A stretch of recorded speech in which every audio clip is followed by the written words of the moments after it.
Hello friends, welcome to learn positive. நான் உங்கள் பிரதீப் குமார்.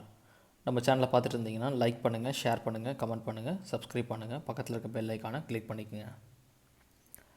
இன்றைக்கி பார்க்க போகிற subject manufacturing process unit 1 foundry technology part 18. இந்த சப்ஜெக்டோட ப்ரீவியஸ் வீடியோவில் நீங்கள் பார்க்க விருப்பப்பட்டீங்கன்னா மேலே இருக்க ஐ பட்டனை கிளிக் பண்ணுங்கள். இந்த சப்ஜெக்டோட ப்ரீவியஸ் வீடியோஸ் எல்லாமே அதில் வரும், ப்ளேலிஸ்ட் வரும். தமிழ், இங்கிலீஷ் 2 லாங்குவேஜுமே போட்டிருக்கேன். இது இல்லாமல் மற்ற சப்ஜெக்டோட ப்ளேலிஸ்ட்டையும் ஐ பட்டனில் கொடுத்துருக்கேன். எல்லா வீடியோஸையும் பார்த்துட்டு மறக்காமல் சப்ஸ்கிரைப் பண்ணிக்கோங்க. ஸோ இன்றைக்கி பார்க்க போகிற டாபிக் மெல்ட்டிங் ஆஃப் நான்-ஃபெரஸ் மெட்டல்ஸ். அதாவது இதுக்கு முன்னாடி நம்ம பார்த்தது பிளாஸ்ட் ஃபர்னஸ், பிளாஸ்ட் ஃபர்னஸும் கொப்போலா ஃபர்னஸும் பார்த்தோம். இப்போ பார்க்க போகிறது க்ரூசிபிள் ஃபர்னஸ். ஸோ இது க்ரூசிபிள் ஃபர்னஸில் நான்-ஃபெரஸ் மெட்டல் தான் மேக்ஸிமம் யூஸ் பண்ணுவாங்க. ஸோ க்ரூசிபிள் ஃபர்னஸ் அப்படின்றது ஒரு நான்-ஃபெரஸ் மெட்டல். நம்ம ஏற்கனவே சொன்ன மாதிரி அது மெல்ட் பண்ணுறதுக்காக யூஸ் பண்ணக்கூடிய ஒரு ஃபர்னஸ். ஸோ இதோட கெப்பாசிட்டி பார்த்திங்கன்னா 30 கிலோகிராம்லேருந்து 150 கிலோகிராம் வரைக்கும் இதில் மெட்டலை உருக்குவாங்க. நெக்ஸ்ட் பார்த்திங்கன்னா இதில் 3 டைப்ஸ் இருக்குது. ஃபர்ஸ்ட் ஒன் பார்த்திங்கன்னா பிட் ஃபர்னஸ், ரெண்டாவது கோக் ஃபயர்ட் ஸ்டேஷனரி ஃபர்னஸ், மூணாவது oil fire tilting furnace. So இந்த 3 டைப் ஆஃப் க்ரூசிபிள் ஃபர்னஸ் தான் நம்ம பார்க்க போகிறோம். இதில் ஒன்றுத்தையும் பற்றி டீட்டெயிலாக பார்ப்போம். ஸோ அதில் ஃபஸ்ட்டு நம்ம பார்க்க போகிறது bit furnace. So bit furnace அப்படின்னா என்ன அப்படின்னு சொல்லிட்டு பார்ப்போம். ஸோ பிட் ஃபர்னஸ்னால் ஒரு பள்ளத்துக்குள்ளே வச்சு பண்ணுறதுனால இதை பிட் ஃபர்னஸ் அப்படின்னு சொல்லுவாங்க. ஸோ ஃபர்னஸை ஒரு பள்ளத்துக்குள்ளே வச்சுருப்பாங்க. இங்கே பக்கத்தில் ஒரு டயக்ராம் கொடுத்துருக்கேன். ஸோ அதில் பார்த்தீங்கன்னா உங்களுக்கு கிளியராக தெரியும். ஸோ இதில் பார்த்தீங்கன்னா ஒரு க்ரூசிபிள் ஒரு பள்ளத்துக்குள்ளே வச்சுருக்காங்க. ஃப்ளோருக்கும் கீழே லெவலில் வச்சுருப்பாங்க. இதுக்குள்ளே பார்த்தீங்கன்னா கோக்கை ஃபில் பண்ணியிருப்பாங்க. அந்த கோக்கை ஃபில் பண்ண கோக்கை ஃபயர் பண்ணுறது மூலமாக தான் இதை எரிப்பாங்க. ஸோ இதில் மோல்டன் மெட்டலை ஒரு க்ரூசிபிளில் சார்ஜ் பண்ணி, அதாவது மெட்டல்லாம் ஒரு க்ரூசிபிளில் வச்சு அந்த கோக் மேலே வச்சுட்ருப்பாங்க. இப்போ அந்த கோக் எரியும் போது என்னாங்கன்னா அந்த க்ரூசிபிள் ஹீட் ஆகும். ஹீட் ஆகி ஆட்டோமேட்டிக்காக க்ரூசிபிள் ஹீட் ஆகி உள்ளே இருக்க மெட்டலை மெல்ட் பண்ண ஆரம்பிக்கும். ஸோ இந்த கோக் எரியறதுக்காக வெளியே இருந்து நேச்சுரல் கேஸை நம்ம சப்ளை பண்ணுவோம்.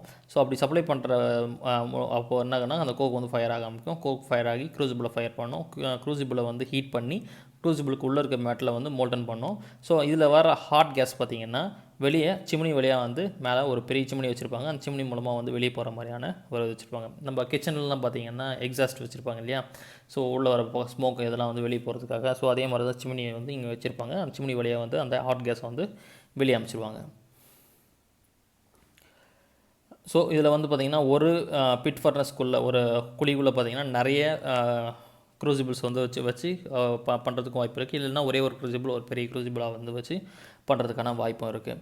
ஸோ மோல்டன் மெட்டல் எல்லாத்தையும் ஹீட் பண்ணி மெல்ட் பண்ண பிறகு அந்த லெட்டை ரிமூவ் பண்ணுவாங்க. மேலே க்ளோஸ் பண்ணி வச்சுருக்க லெட்டை ரிமூவ் பண்ணுவாங்க. ரிமூவ் பண்ணிவிட்டு உள்ளே இருக்க க்ரூசிபிள்ஸை வெளியே டாங்ஸ் மூலமாக லிஃப்ட் பண்ணி வெளியே எடுப்பாங்க. எடுத்து அந்த மோல்டன் மெட்டலில் நம்மளுக்கு தேவையான இடத்துல கொட்டி மோல்டிங் பண்ணிப்பாங்க. ஸோ இப்படி தான் இந்த ஃபர்னஸ் ஒர்க் ஆகுது. இப்போ நான் கீழே உங்களுக்கு இமேஜில் கொடுத்துருக்கிறது பார்த்தீங்கன்னா உங்களுக்கு தெரியும்.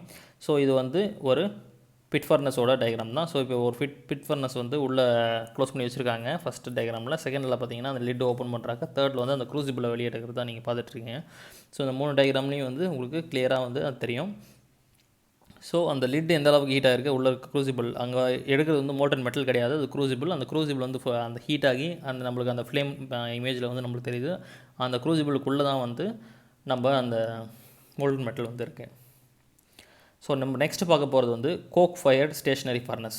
ஸோ கோக் ஃபயர் ஸ்டேஷனரி ஃபர்னஸ்னால் நம்ம பார்த்த உள்ள பிட்குள்ளே வச்சுருந்த ஃபர்னஸ் மாதிரியே ஃப்ளோர் மேலே வச்சுருப்பாங்க. ஸோ அதுதான் ஃப்ளோர் லெவல்லே இருக்கிறதுனால இது பேர் coke fired stationary furnace. Operation எல்லாமே ஒன்று தான்.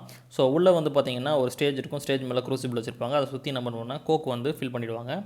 ஸோ ஹாட் ஏர் அதை என்ன பண்ணுவாங்கன்னா கேஸை ஹீட் பண்ணி உள்ளே அனுப்புவாங்க. ப்ளோயர் மூலமாக உள்ளே அனுப்புகிறாங்க. அப்போ உள்ளே இருக்க கோக் ஹீட் ஆகும்.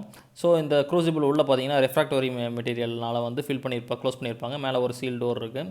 ஸோ இதில் என்னாகுன்னா அந்த கோக் ஃபயர் ஆகி அந்த ப்ளோயர் மூலமாக சப்ளை ஆகிற ஏர் மூலமாக ஆக்சிஜன் நல்லா கிடச்சி அந்த கோக் நல்லா ஃபயர் ஆகும். ஃபயர் ஆகி அந்த க்ரூசிபிளை ஹீட் பண்ணும். க்ரூசிபிளை ஹீட் பண்ணும்போது அந்த க்ரூசிபிளுக்குள்ளே இருக்கிற மெட்டல் எல்லாமே உருக ஆரம்பிக்கும். உருகி நம்மளுக்கு அந்த ஹாட் கேஸ் வெளியே போகிறதுக்கு அந்த கவர் மேலே ஒரு சின்ன ஹோல்ஸ் கொடுத்துருப்பாங்க. அது வழியாக வெளியே போயிடும். முடிஞ்ச பிறகு அந்த லிட்டை ஓப்பன் பண்ணிவிட்டு நம்ம உள்ளே இருக்க க்ரூசிபிளை வெளியே எடுத்து அந்த மோல்டன் மெட்டலை வேறு ஒரு இடத்துல எங்கே வேணுமோ அந்த இடத்துல இந்த மோல்டில் நம்ம கொட்டிப்போம். ஸோ கீழே இருக்க இமேஜில் பார்த்தீங்கன்னா தெளிவாக தெரியும். ஒரு ப்ளோயர் இருக்குது. அந்த ப்ளோயர் டேரெக்டாக போயிட்டு ஃபர்னஸ்க்குள்ளே போகுது. அந்த ஃபர்னஸ் உள்ளே எல்லாத்தையுமே ஃபில் பண்ணி வச்சுருப்பாங்க. அப்படி ஃபயர் பண்ணுவாங்க. நெக்ஸ்ட் நம்ம பார்க்க போகிறது வந்து oil fire tilting furnace. So oil fire tilting ஃபர்னஸில் நம்ம ப்ளோயரில் ஹாட் ஏரை வந்து நம்ம சப்ளை பண்ண மாதிரி இந்த இடத்துல வந்து ப்ளோயரில் கூடவே வந்து ஆயிலையும் சேர்த்து சப்ளை பண்ணுவோம். ஸோ அந்த ஹாட் ஏரில் ஆயில் வந்து ஃபயர் ஆகி உள்ளே இருக்கிற ஆயில் ஃபயர் ஆகி உள்ளே இருக்கிற க்ரூசிபிள் எரிக்கும். நம்ம வழக்கமாக வந்து கோக் ஃபயர் பண்ணி எரிச்சிட்டு இருந்தோம். அதுக்கு பதிலாக இங்கே ஆயிலை ஃபயர் பண்ணி அந்த க்ரூசிபிளை வந்து எரிக்க போகிறோம். நம்ம பார்த்த ஃப்ளோர் மேலே வச்சுருந்த அதே செட்டப் தான் இங்கேயும். அந்த செட்டப் என்ன பண்ணிடுவாங்கன்னா ஒரு டில்ட்டிங் ஒரு ஆங்கிளில் வந்து ஃபிக்ஸ் பண்ணியிருப்பாங்க. அது மூலமாக என்னங்கன்னா ஃபயர் ஆகிட்டு நம்ம டில்ட் பண்ணி அதை வந்து நம்ம கொட்டிக்கலாம். ஸோ அது மாதிரியான ஒரு இது தான் இங்கே இருக்கும். ஸோ அந்த ஃபர்னஸ் ஒரு ஸ்டாண்டில் வந்து மவுண்ட் பண்ணிகிட்ருக்காங்க. ஃப்ளோர் லெவல்லேருந்து கொஞ்சம் ஹைட்டில் வந்து மவுண்ட் பண்ணியிருப்பாங்க. இந்த ஃபர்னஸ் வந்து ஆயில் மூலமாக ஃபயர் பண்ணுறாங்க. இதோட ட்ரம் பார்த்திங்கன்னா கெரோசின் அப்படி இல்லைனா வேஸ்ட் ஆயில் அது யூஸ் பண்ணி தான் வந்து பண்ணுவாங்க. இதோட ஹைட்டும் 6 மீட்டர் வரைக்கும் ஹைட்டில் ஃப்ளோர்லேருந்து இந்த க்ரூசிபிளோட அந்த ஃபர்னஸோட ஹைட் வந்து 6 மீட்டர் வரைக்கும் ஹை பண்ணி வைப்பாங்க. இது ஆயில் அப்புறம் ஏர் ரெண்டுமே மிக்ஸ் பண்ணி ப்ரெஷரைஸாக வந்து நாசில் மூலமாக உள்ளே அனுப்பும்போது அதை ஹீட் பண்ணி எரிப்பாங்க. ஸோ எரித்து அதை அந்த க்ரூசிபிளில் ஹீட் பண்ணுவாங்க. க்ரூசிபிள் ஹீட் பண்ணும்போது க்ரூசிபிளுக்குள்ளே இருக்க மோல்டன் மெட்டலில் வந்து ஹீட் ஆகும். இப்போ நீங்கள் பார்த்துட்டு இருக்க இமேஜில் வந்து அந்த டில்ட்டிங் ஃபர்னஸ் தெரியும். ஸோ அந்த ஆயில் வந்து அந்த ஃபர்னஸில் ஹை டெம்பரேச்சரை வந்து இன்க்ரீஸ் பண்ணி அந்த டெம்பரேச்சர் மூலமாக மெட்டலை வந்து மோல்ட் பண்ணும். ஸோ ஃபர்னஸை வந்து ஸ்டாப் பண்ணிவிட்டு எப்போ வேணுமோ நம்ம அந்த டைமில் வந்து ஆயில் சப்ளை வந்து கட் பண்ணணும்னா ஆட்டோமேட்டிக்காக ஃபர்னஸ் வந்து ஸ்டாப் ஆகிடும். ஸோ நெக்ஸ்ட் இந்த மோல்டன் மெட்டலில் வந்து நம்ம அந்த ஃபர்னஸை டில்ட் பண்ணி அந்த மோல்டன் மெட்டலில் ஒரு லேடல்லையோ இல்லை டேரெக்டாக மோல்ட்லேயோ வந்து நம்ம கொட்டிக்கலாம். ஸோ இங்கே பார்த்தீங்கன்னா தெரியும் ஒரு டில்ட்டிங் ஃபர்னஸ் உள்ளே ஃபயர் ஆகிட்டுருக்கு. ஸோ ஃபயர் ஆகிட்டுருக்க இமேஜ் தான் வந்து இப்போ இங்கே காட்டியிருக்கோம். ஸோ ஃபயர் ஆகி அந்த ஃபயர் வெளியே வர அந்த பகுதியில் தெரியும். நெக்ஸ்ட்டு அது வந்து மோல்டன் மெட்டல் வந்து ஃபில் ஆகிடுச்சு. ஃபில் ஆன பிறகு அந்த மோல்டன் மெட்டலை நம்ம டில்ட் பண்ணி போர் பண்ணுறது தான் நம்ம இங்கே பார்த்துட்ருக்கோம். ஸோ இதுதான் வந்து ஆயில் ஃபயர் டில்ட்டிங் ஃபர்னஸ் அப்படின்னு சொல்கிறது. ஸோ இந்த ஆயில் ஃபயர் டில்ட்டிங் ஃபர்னஸோட அட்வான்டேஜஸ் என்னென்ன அப்படின்னு பார்த்தீங்கன்னா இதுக்கு ரொம்ப கம்மியான ஃப்ளோர் ஸ்பேஸ் தேவைப்படும். நெக்ஸ்ட்டு பார்த்தீங்கன்னா ரொம்ப பொல்யூஷன் ரொம்ப கம்மியான இது. நம்ம ரெண்டுத்தையும் பிட் ஃபர்னஸையும் கோக் ஃபயர் ஃபர்னஸையும் கம்பேர் பண்ணும்போது இதோட பொல்யூஷன் வந்து ரொம்ப ரொம்ப கம்மி. இதோட டெம்பரேச்சர் பார்த்திங்கன்னா ஈஸியாக நம்மளால் கண்ட்ரோல் பண்ண முடியும். அதே மாதிரி இதில் எங்கெல்லாம் யூஸ் பண்ணுவாங்க அப்ளிகேஷன் பார்த்திங்கன்னா ரொம்ப கம்மியான அளவில் மோல்டன் மெட்டலில் வந்து எங்கே உருக்கு தேவைப்படுது அப்படின்னா அந்த இடத்துல வந்து இந்த டில்ட்டிங் ஃபர்னஸை வந்து யூஸ் பண்ணலாம். முக்கியமாக இந்த டில்ட்டிங் ஃபர்னஸ் வந்து நான்-ஃபெரஸ் மெட்டலில் வந்து உருக்கிறதுக்காக தான் இந்த டில்ட்டிங் ஃபர்னஸை வந்து பயன்படுத்துகிறாங்க.